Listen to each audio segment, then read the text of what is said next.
muitas feridas na alma. Queridas, eu vejo muitas pessoas feridas. Pessoas que não sabem o que fazer com a dor interior. Não sabem o que fazer com a insegurança, com a timidez, com a solidão. Eu vejo muitas pessoas deprimidas. Depressão hoje é muito interessante porque o deprimido, alguns anos atrás, ficava dentro de um quarto escuro. A depressão hoje, o número de pessoas deprimidas é um número tão grande, tão absurdo, que o deprimido anda conosco. Ele não tem condição de ficar em casa. Então as pessoas às vezes nem sabem que do lado delas existe uma pessoa deprimida. Agora o deprimido, ele tem pouca, ele rende pouco em todos os setores da vida dele. O deprimido ora pouco, ele não consegue orar, não tem força, não tem alegria, porque depressão, a grosso modo, é tristeza acumulada, dor acumulada. Há muitas pessoas, e a depressão tem atingido homens, mulheres, cristãos, não cristãos, membros da igreja, líderes, pastores em depressão, e Deus quer nos curar. E depressão é uma doença que precisa ser tratado, não apenas com medicamento, mas com a graça de Deus. Amém? Existem muitas pessoas marcadas pelo passado. E algumas destas tentam até alívio em medicamento, que só traz alívio.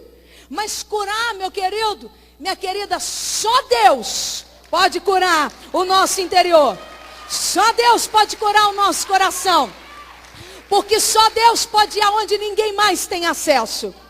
Eu tive algumas pacientes e no consultório eu me deparei com algumas situações que eu tinha certeza que a psicanálise, Freud, livro algum, conhecimento humano algum, poderia tirar aquela pessoa da sua dor, das lembranças dolorosas da alma.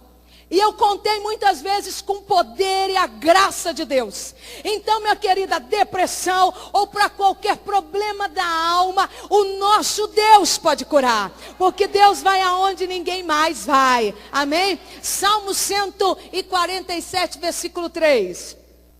Salmo 147, versículo 3.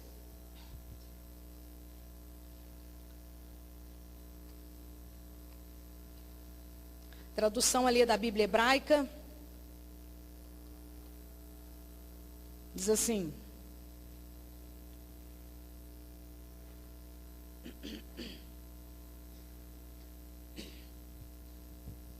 Amém? Ele, o Eterno, conforta os que estão de coração aflito e cura dos seus ferimentos. Amém? Só Ele, só o Eterno pode curar a nossa alma, porque Ele vai aonde ninguém mais tem acesso. Muitas pessoas sofreram e têm sofrido abusos, traição, abandono, falta de amor, uma decepção, uma humilhação, e tudo isso causa feridas na alma.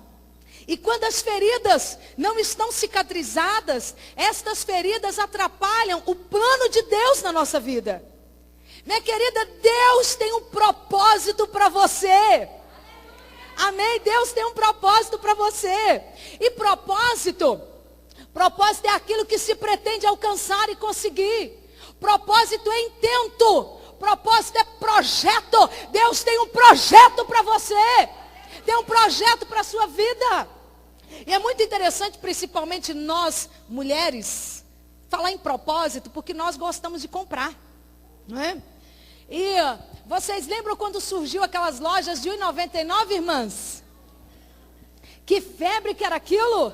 É? Nós entrávamos para comprar um item apenas, um negocinho lá bonitinho, e acabava saindo com uma sacola cheia de coisinha. Não é verdade? E levávamos para casa. Quem já teve essa experiência? O meu marido ficava louco comigo, né? No princípio, porque era tudo diferente. Não, que negócio legal. Olha que bonitinho. Enfim, chegava em casa, chegava com algumas coisinhas em casa, e eu pensava assim, o que eu vou fazer com isto? E com isso aqui, o que eu vou fazer com isso? Porque lá era bonitinho, mas em casa, qual a utilidade que isso vai ter? Aí eu tinha que improvisar um propósito para aquilo. Eu improvisava um propósito, vou colocar caneta nisso daqui, vou colocar sabão, sei lá o quê. Minhas amadas, nós não somos bebelôs de loja de R$1,99. Deus não te criou e depois improvisou um propósito para você. Ele só te fez porque Ele já tinha um propósito para a sua vida. Você foi criada por um propósito de Deus. Há algo que Deus deseja fazer nesta geração que exige a sua vida. Foi para isso que você foi criada. Próximo, Vivi.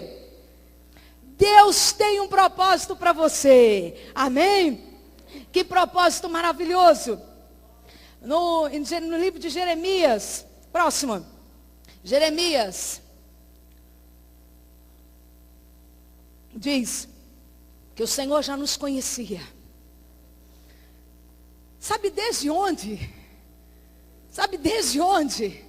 Sabe quando foi que Deus estabeleceu um propósito para você? Você que é pastora, que é líder, que aqui está. Deus não estabeleceu um propósito para você quando você estava no Instituto Teológico. Deus não estabeleceu um propósito para você quando você começou um curso de liderança. Deus estabeleceu um propósito para você quando você estava no útero da sua mãe.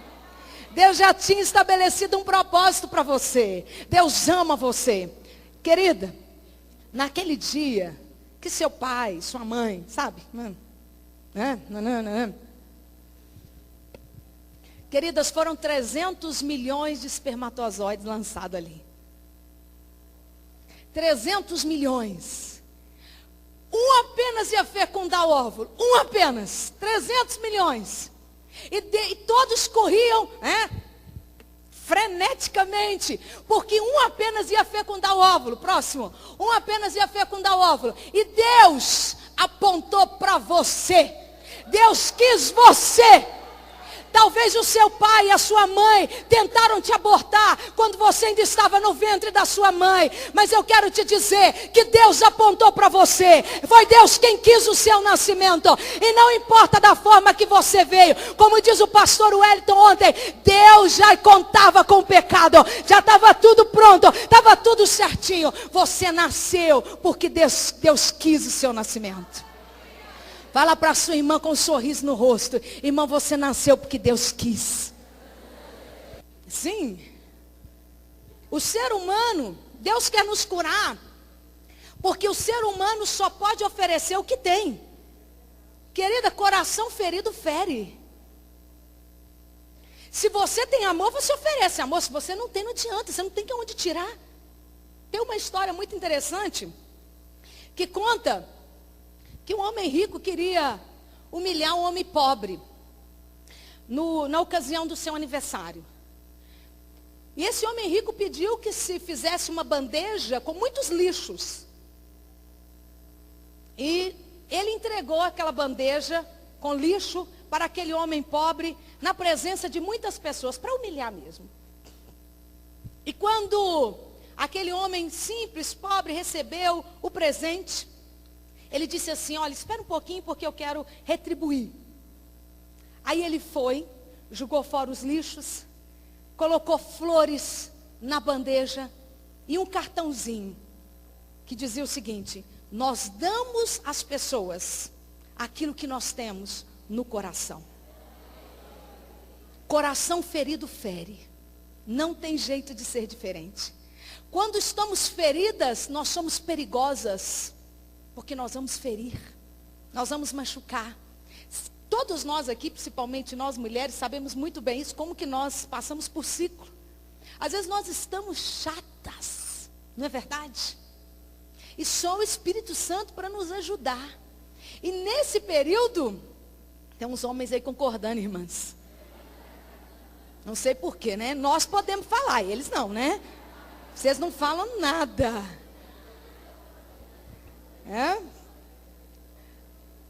Irmãs, e nesses dias que a gente está assim, se a gente não tomar cuidado, a gente não fere pessoas.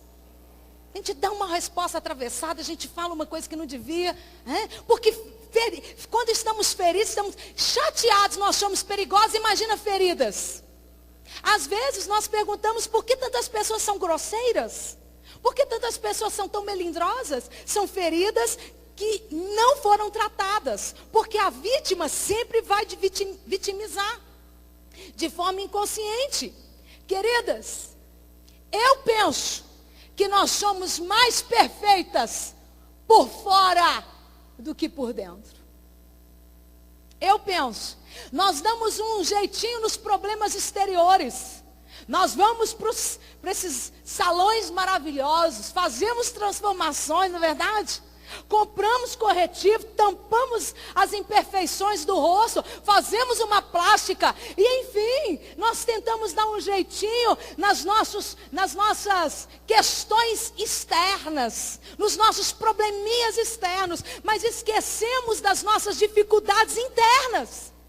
Existem muitas pessoas com aparência de vencedoras, mas interiormente já foram vencidas pelas emoções. Eu costumo dizer que estas pessoas foram sequestradas pela depressão. Nós estamos caminhando com algumas pessoas, mas no fundo elas já estão sequestradas já há alguns anos. Por uma lembrança dolorosa, por uma situação do passado. E simplesmente elas não conseguem ser aquilo que elas gostariam de ser. Aquilo que elas pensam que elas deveriam ser. Porque elas estão sequestradas, foram sequestradas por essas emoções desagradáveis. Um título, um status pode esconder uma ferida, mas jamais pode curar. E um exemplo que nós conhecemos muito bem é o comandante Naamã. Queridas, a Bíblia fala sobre ele. Ele era um grande guerreiro, um homem de guerra, venceu batalhas maravilhosas. Aonde Naamã passava, o comandante da Síria, aonde Naamã passava, ele era aplaudido. A Bíblia diz que ele ganhara vitórias, guerreiro vitorioso, porém, leproso. Porque título pode esconder uma dificuldade, mas não cura os nossos problemas interiores. Não cura. E ninguém percebe que por trás de um sorriso existe alguém que chora. Ninguém percebe que por trás de uma boa profissão, de alguém que pensa que está tudo bem, existe ali, por trás daquela máscara, por trás do batom, por trás da maquiagem, por trás do mega, existe alguém que chora. Existe alguém que grita por socorro. E nós colocamos às vezes uma armadura. Sim, nós abraçamos algumas pessoas, mas nós não tocamos em algumas pessoas. Porque essas pessoas estão protegidas. Elas já foram tão feridas que elas não se permitem ser amadas. Eu tenho na minha igreja, sou pastora há 20 anos. Eu tenho na minha igreja algumas pessoas assim, que elas não permitem que a gente as ame, porque elas foram tão feridas que elas colocam assim essa armadura. Eu sou pastora e os pastores aqui, os líderes aqui, mesmo os membros sabem muito bem o que eu estou dizendo. Quantas vezes nós somos feridos dentro da igreja? Quantas vezes que eu já falei com Deus, Senhor, eu vou entrar na igreja quando o culto já tiver começado, e antes do culto terminar eu vou embora, porque eu não quero muito contato não. E eu disse isso porque eu estava ferida. Eu falei isso algumas vezes para Deus, e tentei fazer algumas vezes também, até que Deus disse para mim: Juliana, a obra que eu tenho para você é muito grande, você não pode se esconder, você não pode ter medo. Você precisa de ir, de encarar e de ser curada todas as vezes que você for ofendida. Então eu quero dizer para você que está se escondendo, deixa o Senhor tirar essa armadura nessa manhã. Deixa o Senhor. Nós tentamos esconder as feridas da alma porque elas nos perturbam. Querido, ferida da alma é perturbadora. Podemos esconder do homem, mas de Deus não. Porque Samuel teve uma revelação. Samuel capítulo 16, versículo 7. Deus falou para ele: Samuel, eu, o Senhor, não vejo como o homem vê. O homem vê a aparência, eu vejo o coração. E Deus vê o coração por quê? Para nos curar. E Deus falou para Samuel: Samuel, não fique impressionado com a casca. Não fique impressionado com a aparência, porque eu conheço o coração dele. Às vezes nós ficamos impressionados com a aparência, não é verdade? E não entendemos e nem vemos, claro, que ali no peito o coração está sangrando. Sim, há muitas pessoas que escondem por trás de uma maquiagem, de uma roupa bacana, de um título, de um sucesso aparente. A dor, a vergonha, as lembranças dolorosas da alma, a solidão e o vazio. Quantas pessoas são perfeitas por fora e deformadas por dentro? Deformadas por dentro. Por causa de um beijo negado. São várias situações.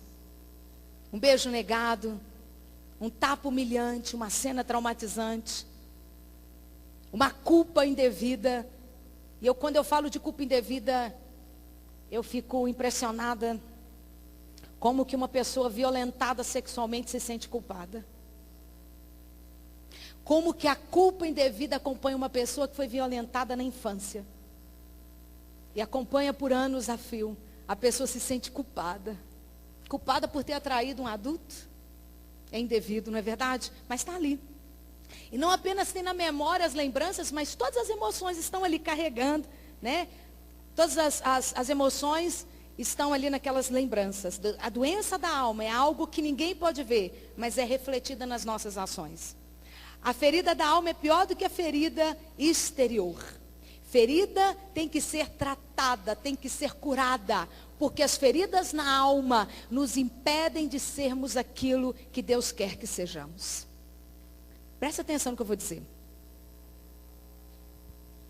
Queridas, há muitos maridos feridos, os homens foram feridos também.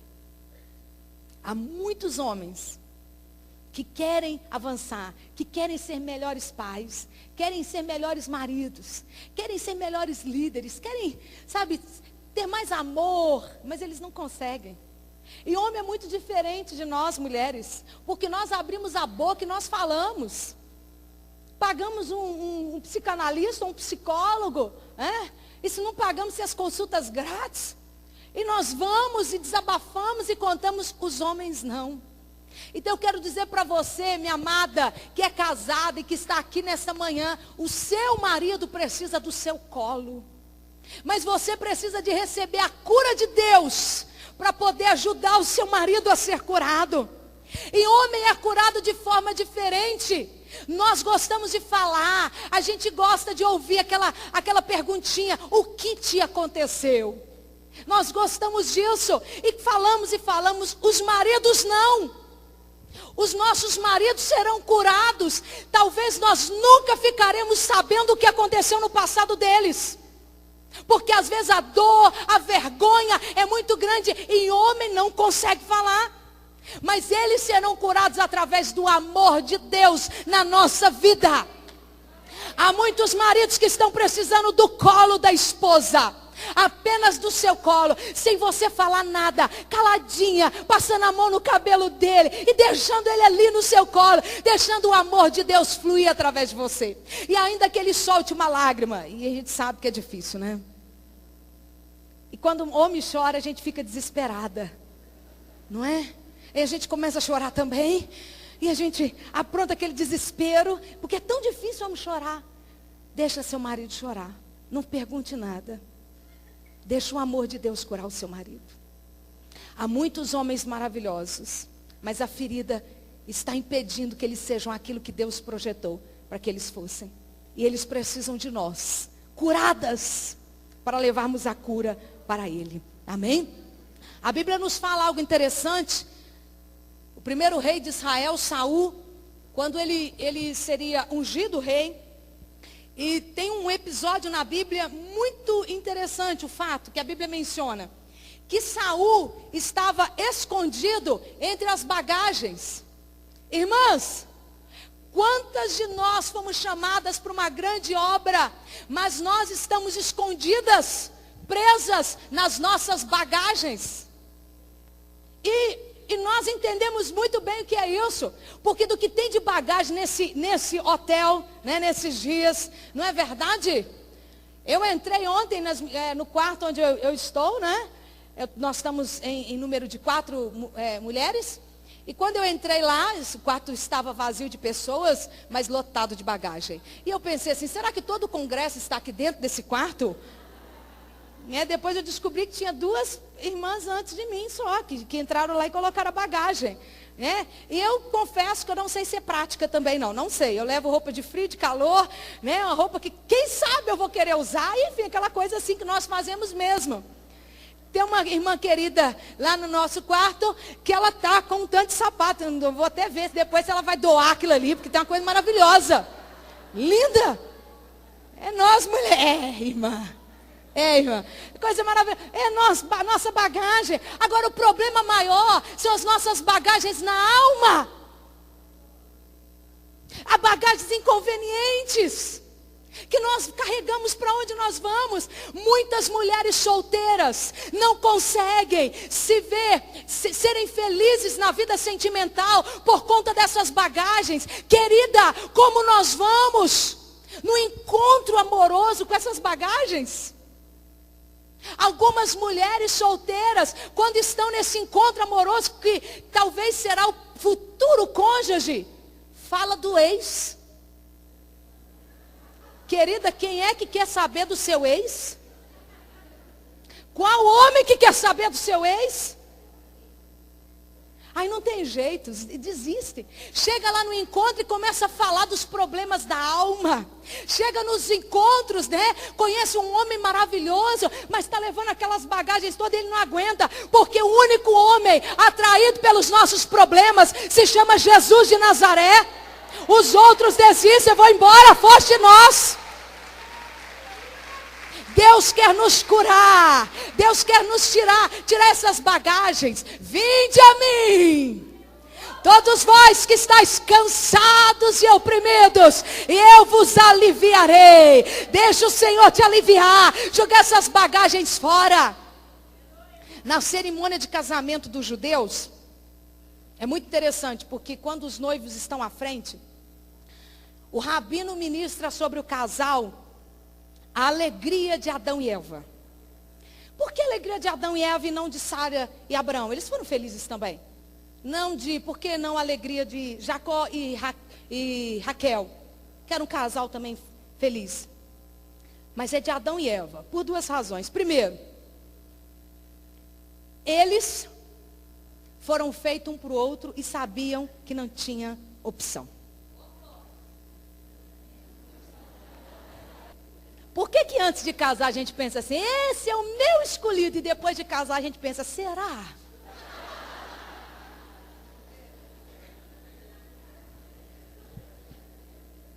Sabe o que acontece? Nós somos a geração que não sabe pagar preço. Nós somos a geração do descartável. Não serve mais, eu vou jogar fora. Tem uma fila enorme. De homem não tem não, viu, irmãs? De homem não tem não. Então agarra o seu e segura e fala, e agarra o seu mesmo, minha filha. E agarra e fala, Deus, muda esse homem, porque não tem no mercado não, Senhor. É misericórdia. Não tem sim, foram feitos para outro. Segundo, é o único casal que não tem bagagem. Eles não tinham passado. Não tinha passado. Qual que é o problema? Irmãs, nós levamos para o nosso casamento tanta bagagem, tanta coisa ruim, tantos traumas, tantas dificuldades. A gente dorme com aquelas malas, aquela bagagem. Os maridos não conseguem, nos amar, nos fazer felizes, porque nós estamos com bagagem. Vira para a sua irmã e diz assim, irmã, joga essas bagagens fora. Em nome de Jesus.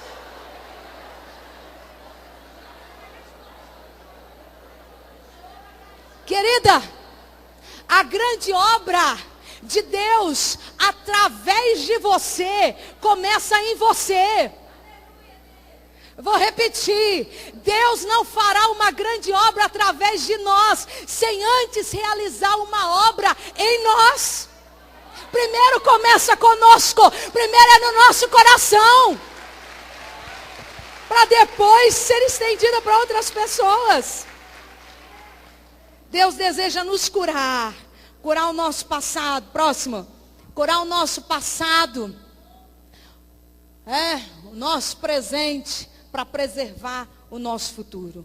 Deus deseja. E falar de cura interior, é claro, é falar de passado. Passado se refere às memórias. Passado não pode ser um fantasma na nossa vida. Por que não pode? Porque passado compõe a nossa vida. A nossa vida é feita de passado, presente e futuro. Passado é o que nós fomos. E nós somos hoje o fruto do nosso ontem. Das nossas escolhas, das nossas decisões. É o que nós somos hoje. A vida é feita de passado, presente. Presente é o hoje, como está o nosso coração hoje. A nossa vida hoje. O que nós estamos fazendo hoje. As escolhas que estamos tomando hoje. E a nossa vida é feita de futuro. O que é o futuro? São sonhos. Os propósitos de Deus. Aquelas promessas grandiosas que Deus faz ao nosso coração. E isto diz defeito a nossa vida. E o diabo começa a ferir uma pessoa desde cedo. Para segurar de fato a vida das pessoas. Agora, como Deus enxerga o nosso passado? Deus vê o nosso passado com muita misericórdia. Com misericórdia. Deus vê o seu passado com misericórdia. O que passou, passou. Então por que lembrar do passado? Para nos curar. No Deuteronômio capítulo 16, versículo 12. E algumas vezes na Bíblia Deus fala o seguinte: lembra-te de que foste servo no Egito, escravo no Egito. Por que Deus está falando lembra do passado? Por quê? Porque Deus quer nos curar. Amém? E quando Deus fala lembrar do Egito, Deus está falando também do estrangeiro. Olha, lembra, trate bem o estrangeiro. Lembra que vocês foram escravos no Egito. Deus quer nos curar. E segundo, Deus está nos falando para lembrar quando fomos escravos no Egito, por conta dos estrangeiros, porque às vezes feridas na alma nos endurece. Irmãs, presta atenção. Feridas na alma nos endurece. Às vezes nós pensamos que só nós fomos feridas. Nós achamos que só nós que temos problema, ou que tivemos problemas. Nós achamos que todo mundo tem que ter misericórdia de nós.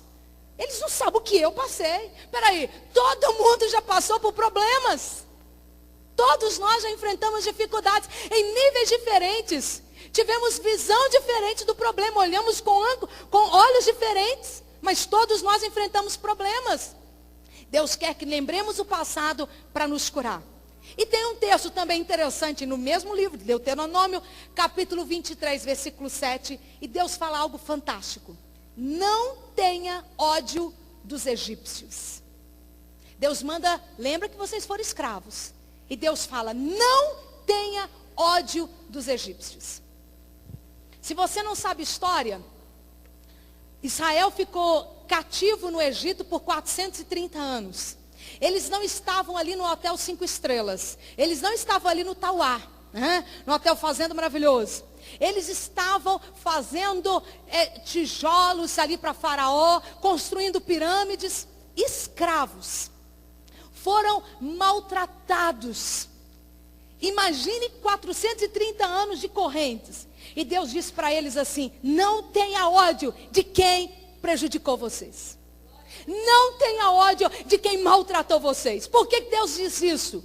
Porque Deus sabe o que o ódio pode fazer no coração do ser humano.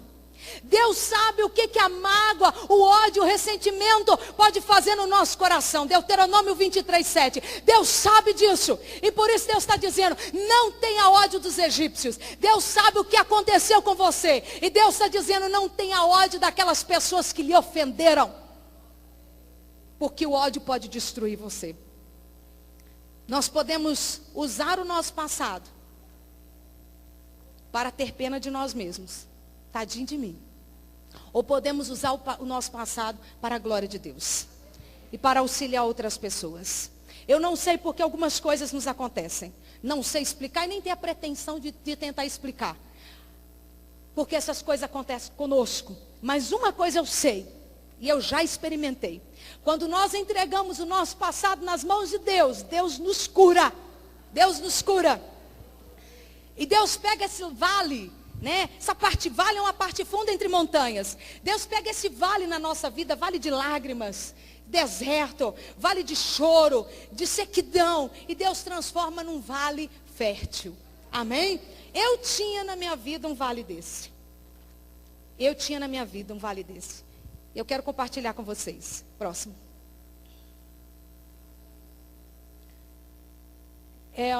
Permita-me falar sobre o meu pai. Meu pai nunca me bateu. Meu pai nunca me xingou. Nunca me falou uma palavra grosseira. Meu pai nunca me deu um beliscão na frente das pessoas e nem longe delas. Meu pai nunca me deu um beijo, nunca me colocou para dormir, nunca me tomou nos braços e me chamou de princesa. Meu pai nunca me ensinou as coisas que pai deve ensinar para suas filhas. Meu pai nunca me levou para a escola. Meu pai nunca me buscou da escola, nunca esteve comigo quando eu caí e tive que ir para o hospital e levar alguns pontos. Meu pai nunca esteve presente nas minhas formaturas. Meu pai nunca leu as redações que eu escrevia para ele. Inclusive nos dias das mães, eu nunca escrevi uma redação para minha mãe. Eu escrevia para meu pai. Ele nunca as leu. Meu pai nunca me disse: Deus te abençoe, minha princesa. Eu te amo. Papai te ama. Meu pai não era ausente. Meu pai era inexistente. A inexistência do meu pai na minha infância me causou muita dor. Eu sentia falta de alguém que eu nunca conheci. Eu amava uma pessoa inexistente. Eu esperava o meu pai me buscar na escola. Eu esperava quando eu chegava da aula. Eu tinha esperança de que o meu pai ia descobrir o meu endereço. Ia me aguardar enquanto eu estava chegando da escola. E muitas vezes eu me imaginava correndo para os braços do meu pai. E ele me levantando, me rodando e me abençoando. E ele nunca me abençoou. Na adolescência, a ausência do meu pai me causou muita dor. Muita dor e muita humilhação. Quando me perguntavam, quem é que não tem pai e na identidade sabe o que eu estou dizendo, né? Tá só o nome da mãe, sabe o que eu estou dizendo. Quando me perguntavam o nome do pai, da mãe, dizia o nome do pai, não tem pai. E é comum para quem hoje, para quem tem pai e mãe, mas para quem não tem, no período da adolescência, é um período muito complicado. E me causou muita revolta, e do amor, pulou para o ódio. Eu tinha ódio do meu pai. Eu queria matá-lo, eu queria acabar com a vida dele, eu queria descobrir aonde ele estava. Eu odiava com todas as minhas forças. Eu me converti com 16 anos de idade. Eu tive um encontro real com Jesus. E a primeira palavra que eu ouvi Deus me dizer no meu coração foi: eu sou o seu pai. Era tudo que eu precisava ouvir. E Deus disse mais: eu estive com você nas suas formaturas. No seu nascimento eu estava ali. E Deus foi tratando a minha alma. O processo de cura foi muito longo e muito doloroso. Eu tive que confessar minha dor, eu tive que confessar minha mágoa. Foi um processo de muito choro, foi um processo de grito na presença de Deus. E nesse processo eu descobri um sentimento que me acompanhou durante toda a minha existência. Um sentimento que Deus me revelou num desses processos de cura, onde muitos desses períodos foram períodos dentro da igreja e outros dentro de casa, sozinha com Deus. E Deus me revelou um sentimento que me acompanhava, o sentimento de inconveniência. Eu me sentia inconveniente aonde eu estivesse. O culto poderia ter sido maravilhoso. Sabe aquele culto de onde Deus derrama a graça dele. E eu chegava em casa e me sentia mal. E era um sentimento que eu não sabia descobrir o que era, o que está acontecendo comigo. Eu tenho um marido maravilhoso que faz tudo para mim. E às vezes, na calada da noite, eu acordava e estava lá aquele sentimento. E Deus me revelou esse sentimento de inconveniência, porque de alguma forma Eu atrapalhei a vida da minha mãe e a vida do meu pai. Eu fui inconveniente. E eu me senti inconveniente desde o ventre. Obrigada, minha querida. E eu chorei na presença de Deus. Eu chorei. E Deus começou a tratar comigo. E eu descobri, minha amada, que não importa a forma que nós viemos nessa terra. Não importa a forma que nós chegamos. Porque Deus nos amou. E a Bíblia fala que Ele nos amou desde o ventre. O Salmo 22, versículo 10 diz: desde o ventre tu és o meu Deus. Antes de eu nascer eu fui entregue nas tuas mãos. Deus é o nosso Deus. Eu fui rejeitada no ventre da minha mãe, mas Deus é o Deus dos rejeitados. E ali no ventre da minha mãe, Deus me acolheu. Deus me acolheu. Eu não tenho mais problemas com este passado. Eu entreguei nas mãos de Deus. E hoje